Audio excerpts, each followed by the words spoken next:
Yes, there is a correct way to breathe, and in this video we're going to show you how. Learning how to develop a physiologically normal breathing pattern can be rather difficult, so it's essential that we begin by creating relaxation of the entire body first. So we're going to start by getting the pec muscles to let go so that the shoulders can roll back and rest flat on the surface. This isn't pulling the shoulders back, it's relaxing into position. This is really important to remember through the whole exercise of learning to breathe, that we need to create relaxation first. So the shoulders relax back, the neck muscles relax, and the chin very gently tucks down and back towards the surface. Always being careful to not activate the neck muscles, and make sure your jaw is relaxed at all times too, that we're not clenching the jaw. Next, we move down towards the feet. You want to create relaxation through the toes, through the calf, and down through the whole leg and into the groin. You also want to make sure that the abdominal wall and your back muscles are able to let go as well. If there's a lot of habitual gripping of the abdominal wall or gripping of the chest muscles, it's going to make the breathing pattern really difficult to correct. So give yourself time first to relax the whole body. The first step is going to be to get away from the typical breathing pattern of breathing high into the chest to directing that breathing down towards your pelvic floor. So we're going to begin by putting one hand on the lower abdominal region and the other hand up on the chest. So we begin by trying to breathe down towards this hand and not up to this hand. Now this is going to take time to change. This, especially people who are really set in their breathing pattern, they find it really difficult to breathe down to here and not here. Allow the body to relax. Allow this to develop a breathing pattern down there. This isn't forcing it to happen. Once we can start to breathe downwards, we want to make sure that we're not breathing just into this area, creating that ballooning, but we want to breathe all the way down to the pelvic floor. So we're going to take 2 fingers on each hand, and we're going to come inside the pelvic bone about 1 inch and down about 1 inch. So pelvic bone in about 1 inch, down about 1 inch. Then you're going to take your 2 fingers, you're going to press in fairly deep into your abdominal wall, turn your fingers up towards your head and in a little bit. And as you're breathing in, you want to feel yourself pushing with your breath down towards your fingers, all the way down towards the pelvic floor. When you can establish that breathing pattern and you can do it in a relaxed manner, we begin by seeing if we can breathe into the back of the abdominal wall as well. So this again is not about that belly breathing that we see quite often, especially amongst the yoga population. So we don't want a balloon out the front. We want to create a balanced breathing pattern from front to the side and all the way into the back of the abdominal wall. So with the thumbs in the back, just to the side of where the back muscles are in the back of the abdominal wall and just below the rib cage, you're going to take your thumb and stick it in there fairly firmly, keeping your fingertips also in the front of the abdominal wall, and taking the web of your hand and pressing it in fairly deep as well. So you want to have that firm pressure so you can use some tactile cueing to be sure yourself where you are breathing. And with your hands, you want to also make sure, are we breathing evenly on both sides of the body? Are we breathing equally in the front, the side, and the back? Now, if your chest sits high, it's going to be virtually impossible to breathe downwards correctly. It's going to be also virtually impossible to create that breathing into the back part of the abdominal wall.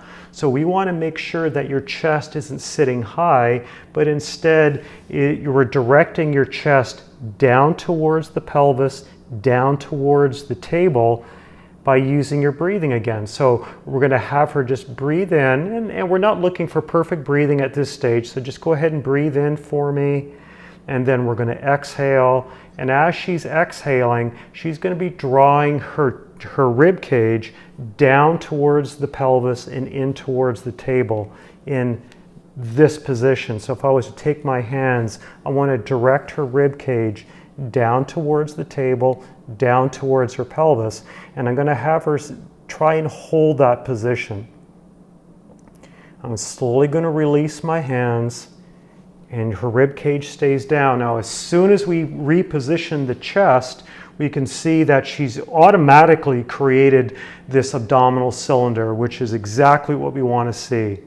We don't want to have any hollowing, any drawing in of the abdominal wall. We want to make sure that there's no dead spaces where there's no activation, no breathing, no pressurization. So as soon as we can establish a normal breathing pattern through the circumference of the abdominal cylinder, we want to see, can we actually use the diaphragm now to generate and distribute intra-abdominal pressure correctly?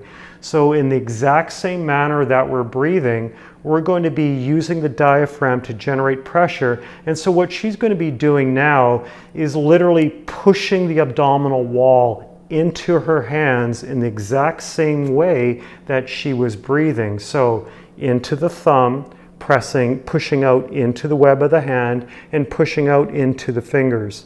It's crucial that we get that full 360 degrees of pressurization through. We don't want pressure to be just in the front, because if we can't generate pressure into the back, there's absolutely no way your core can ever generate stability. Second of all, people who are prone to an abdominal hernia or a diastasis, by generating a lot of pressure in the front, or going back to that yoga type belly breathing, they're going to actually create more of a diastasis, they're going to worsen their abdominal hernia. So now she's going to be pushing out into her thumb again, into the web of her hand, and into her fingertips. And if she can create that pressure and hold it, can she do that and go back to breathing at the same time? So now the diaphragm has to perform two functions. It has to create respiration and pressurization. Breathing in and holding is fairly easy, but it tends to be a lot more difficult to maintain that pressurization of the abdominal wall and exhale. So now when she breathes out, she has to push out a little bit harder into her fingertips to maintain that pressure. So now what's happening is she breathes in, her diaphragm descends. As the diaphragm descends, her lungs fill with air. As the diaphragm descends, she's pressurizing the abdominal wall. But if she wants to maintain that pressure, when she exhales and the diaphragm comes back up, the muscles of the pelvic floor and the abdominal wall has to tighten up around that cylinder without drawing in to maintain pressurization of the cylinder. And so we just create this rhythmical pattern, breathing in, expanding, breathing out, tightening, breathing in, expanding, breathing out, tightening. It's very subtle. There isn't a lot of movement here, but with your hands on the abdominal wall, you're really going to feel how it's all working together. So that is creating an ideal breathing pattern and correct pressurization of the abdominal wall in the supine 3-month position. We have an alternative position for some people who find this a little difficult to do. Alternatively, we can use the low kneeling position to help generate proper breathing patterns and intra-abdominal pressure for those people who find the supine 3-month position a little difficult to do. So in this position here, if we have her just come up a little bit, we're going to position the knees so that they're about shoulder width apart. Your feet are going to be a little closer together than the knee width apart, and your elbows are going to be a little bit wider than shoulder width. From here, we're just going to sit back towards the heels. Now the abdominal wall, the front of the abdominal wall is resting on her thighs, and she can use that tactile sensation to feel herself breathing not into the chest, but down towards her pelvic floor. It's important that the head be positioned correctly. So the chin is tucked just like laying on her back, and the head is lifted into the position so it's in line with the spine. We want the pelvis and the back to be in a neutral position as well, so that the pelvic floor and the diaphragm are sitting parallel to each other. So from here, she's just going to breathe and feel the front of her abdominal wall fill into her thighs. Now, with that resistance of her thighs against her front of her abdominal wall, it's going to allow her now to breathe more easily into the back of the abdominal wall. Just that pressurization, that pushing back with the thighs into the front is going to allow her to fill this back area. Now, if I was to take my fingers and just feel in the back of her abdominal wall, I want to feel, can she breathe evenly on each side through here? So she's doing that quite well. Next, we're going to go back to generating intra-abdominal pressure. So she's going to stop breathing for just a couple of seconds, and I want her to push my fingers away. So she's now using the diaphragm, the descending diaphragm, to create more pressurization into the abdominal wall. And I want to feel that all the way back here. Same as she was when she was breathing, same as she was when she was laying on her back. Now, can she maintain that pressure and go back to breathing? She breathes in, we feel it expand. When she breathes out, I'm feeling the abdominal wall tighten, but I don't feel the abdominal wall caving in. I don't feel the escape of the pressure at my fingertips. So she's able to maintain breathing and pressurization at the same time. And that's the goal of the exercise. Breathing correctly, maintaining and generating intra-abdominal pressure correctly, in doing them both at the same time. Very good. So that's it. That is learning how to breathe correctly, learning how to generate intra-abdominal pressure correctly using your core. So some people will ask, well, do I need to do this all the time? We're developing something that's physiologically correct and normal. So yes, this needs to be done all the time. This needs to be trained that it's automatic and it's not something that you need to work on, something you need to be conscious of. However, if you tend to be an anxious person or feeling the effect of stress, your strategy is going to go back to the old pattern of breathing up into your chest and up into your neck.